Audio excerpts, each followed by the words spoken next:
Le sas de l'absence, bon, c'est un livre de deuil, mais finalement, maintenant, parfois, je me demande si tous mes livres ne sont pas des livres de deuil. Et bon, là, c'est un livre que j'ai écrit peu après la disparition de mes parents, qui sont morts à 2 mois d'intervalle. Et mon père s'étant épuisé à s'occuper de ma mère, qui était sénile et grabataire. Donc, ça tourne autour du vieillissement, je dirais de la position d'une fille qui est amenée à s'occuper de sa mère notamment, et qui ne se sent plus en position de fille, mais presque de mère de sa mère, enfin, etc. Je vais lire juste le début, peut-être, qui explique un peu le titre. Entre deux. Peu après le décès de ses parents, elle s'est rendue à la caisse d'épargne. Sur la porte, elle a lu « Veuillez entrer dans l'absence un par un ». Elle est entrée, le réduit était minuscule, et restée là longuement, encore qu'il soit hasardeux d'estimer la durée de l'absence. Des grésillements étranges lui parvenaient.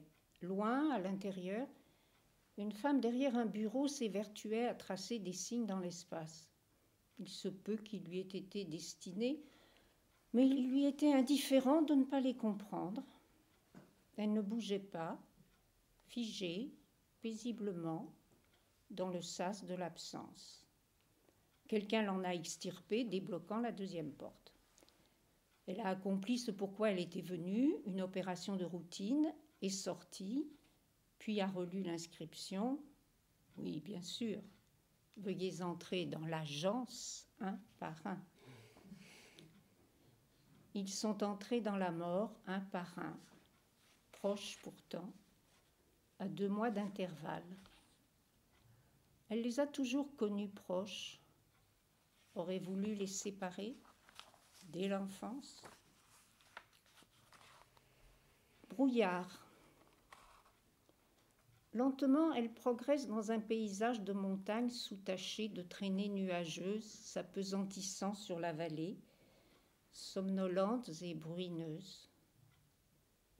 De loin, elle se voit en train de marcher, silhouette grêle, dérisoire, et perçoit en même temps de l'intérieur le rythme de ses pas. Le brouillard devient de plus en plus dense. Il est temps de parvenir à cette maison isolée où l'attendent ses parents. Bien qu'il l'accueille aimablement, elle ne peut s'empêcher de les questionner.